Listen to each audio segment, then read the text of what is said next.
संगति का प्रभाव। एक वृक्ष पर समान रंग रूप के दो तोते रहते थे। एक बार तेज आंधी में दोनों बिछड़ गए।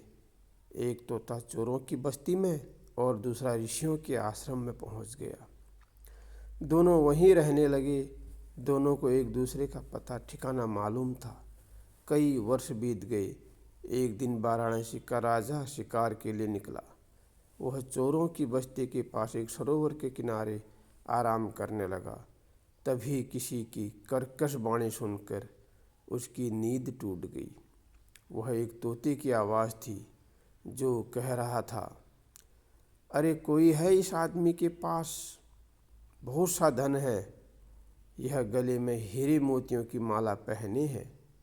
इसकी गर्दन दबाकर वह माल निकाल लो और लाश को झाड़ी में गाड़ दो। किसी को भी पता नहीं चलेगा। तोते को मनुष्य की तरह बोलते देखकर राजा डर गया। वह आगे चल दिया और ऋषियों के आश्रम में जा पहुंचा। ऋषि मुनि भिक्षाटन के लिए बाहर गए हुए थे।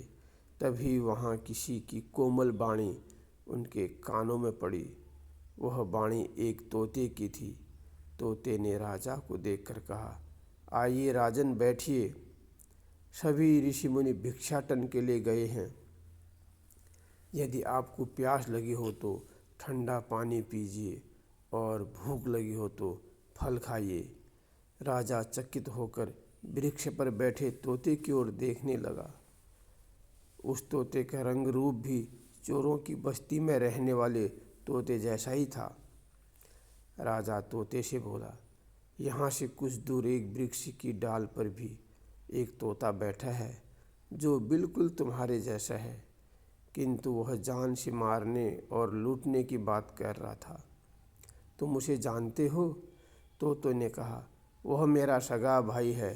संगति के कारण हम दोनों भाइयों में अलग अलग गुण आ गए हैं। इसीलिए कहा जाता है कि प्रत्येक प्राणी पर संगति का प्रभाव अनिवार्य रूप से पड़ता है।